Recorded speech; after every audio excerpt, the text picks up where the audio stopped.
Let's talk about the German planned attack on Leningrad in 1942. Now this aspect is mostly ignored. For instance, Citino in his Death of the Wehrmacht, where he talks about 1942, he barely mentions this. And he mainly goes on the Heeresgruppe Süd, on Case Blue, Fall Blau. Now, the issue is, and in other portrayals I see this as well, it's basically at one point they say, okay, it was planned, but then it was called off. Yet, Adrian Wettstein, in his PhD thesis on Wehrmacht in Stadtkampf, Wehrmacht in urban combat, actually pointed out that this was not just a sideshow or some idea that was on paper. There were a lot of preparations done, and he had pulled out some very interesting numbers which are quite substantial. So let's start at the beginning, at Hitler's Directive 41, and he basically said, okay, let's hold in the middle, the Rzhev salient, which I made a video about, and in the Caucasus and in the south we attack. And in the Leningrad in north we also attack, but due to the strength issues we have to do this in sequence. This was also with, in the south, first Stalingrad and then the Caucasus to a certain degree, and then they did it in parallel. Now let's look at the plans and how serious they were. So why was it important at all, Leningrad, to take it? Now, a lot of land lease came in from the northern areas, and basically the argument with the Finns was, with the Finnish, that Leningrad need to be taken first before they take actions against Murmansk and to cut the railway line and everything. So another important aspect is, if Leningrad was out of action, the Baltic Sea would be basically a German sea. There would be no threat for the U-boats training there because Leningrad was still an important naval point. And of course also there was some political issues there. Leningrad was seen basically as the spawn point from communism. Now the issue with taking the city was, first of all, it was not fully encircled. Supplies could be brought in from Lake Ladoga, especially when it was frozen. And the Soviets also brought in air supplies because the Luftwaffe was rather weak in the north. And the idea was, okay, if the city couldn't be taken, at least tighten the encirclement to make the supply situation worse. Now, on the 23rd of July 1942, the Case Blue was quite successful. And as such, Directive 45 was issued, and we are going now from sequential to parallel. So basically, Stalingrad, Caucasus and Leningrad operations are planned now. And troop movement happened, and here very important, the 11th Army of Manstein with 5 divisions. Now previously, Manstein was successful in taking the fortress at Sevastopol on the Crimean Peninsula. And his units were to a certain degree quite depleted. They were short of 23,000.8 men, but they got reinforcements of 16,600 men. Of course, there's still a lack of 7,000, but considering the changed division layout, actually, these divisions were, by standards of the Eastern Front of 1942, almost full divisions. So if this was just a sideshow, why fill up these divisions fully? And Wettstein points out there was no equivalent to that in the south. We know that in the south the divisions were actually better stacked, usually than in the middle, but he points out, okay, these 5 divisions were actually in a way better shape than nearly everywhere else. Then he also makes a very good case for the Heeresgruppen, the army troops. These were units, not divisions. These were independent units mainly. For instance, the schwere Panzerabteilungen, the heavy tank battalions of the Tigers, they were also Heeresgruppen. And usually a lot of heavy artillery was part of the Heeresgruppen. And they also brought up some of these units from the south, where Case Blue was happening. And they brought them up to Leningrad and everything. And this might to a certain degree also explain why the Tigers were first used in the Leningrad area, although this terrain and everything was unsuited, and everyone asked, why put them there? Because there was actually another point, another focus put there. And this and this is very important because this basically breaks with the Schwerpunkt principle, with the point of gravity. So actually, we always think, okay, case blue, Stalingrad, Caucasus. But then they bring up troops from the south to the north, and you need to think about this. The railway connections, everything runs from west to east or east to west mainly, and they have to bring it north-south. So this is actually quite a major issue on the logistical side and everything else. Now in the north, the Germans basically create an artillery fest. So they bring like 80 22 centimeter French mortars. Then from the Soviet side, they bring 10.7 centimeter and 15.2 centimeter guns.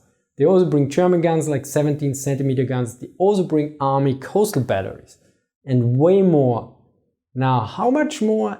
Actually, there's a higher artillery concentration than they had at Sevastopol when they attacked the major fortress there. So, and they took Sevastopol, so they bring up a lot of artillery here. Now, this artillery was of course missing in the south, and you require ammunition for this. So loads of transport capacity and everything needs to be brought up there. And also, as mentioned, there were French guns, Soviet guns, German guns and everything. So you have a logistical nightmare because you have a lot of different artillery types, you have a lot of different artillery ammunition and everything. So this is serious business. They scratch together the artillery from all over the Reich and they bring in the ammunition and everything. You don't do this if you don't have a serious plan.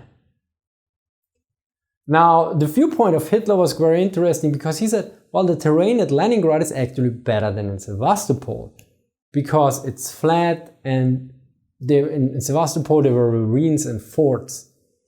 Here actually Manstein has a different opinion. It's not explained exactly what, but he basically Manstein points out, no, we're different here.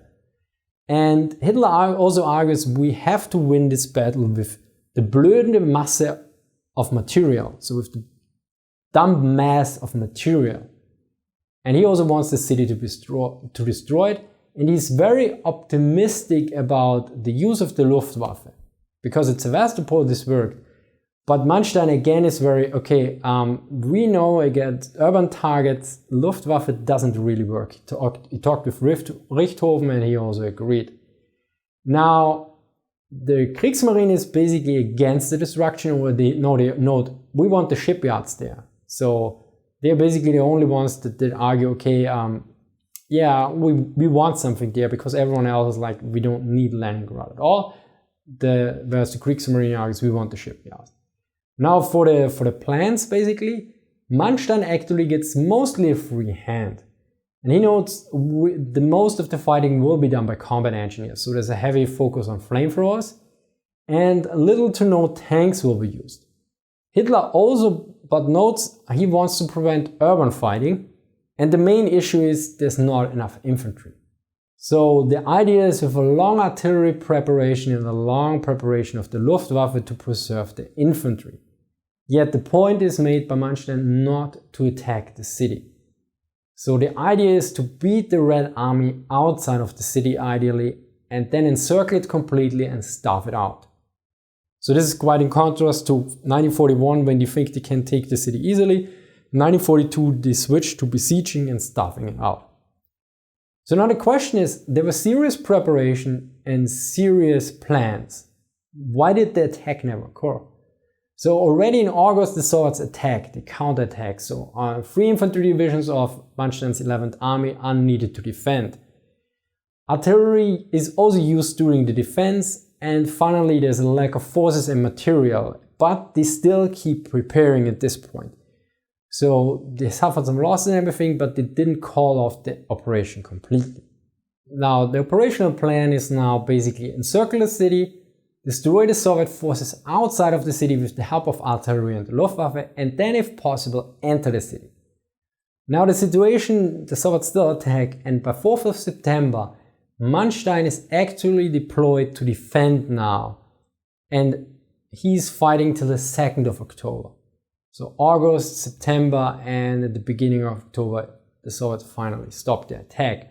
At this point, troops and material is very depleted. Now still, the operations are not completely off. Now some smaller operations are planned and intended so to strengthen the German positions and cut off some supply lines. The issue is Manstein's 11th Army is called away on the end of October to be basically put between Heeresgruppe Nord and the Heeresgruppe Mitte. So Army Group North and South to be put in there to secure the area there. And so no attack on Leningrad in 1942 ever happened, although there were serious troops and especially artillery shipped there and brought in there and which also broke with the Schwerpunkt principle, focusing on the south. Now to summarize, there were serious plans and serious preparations.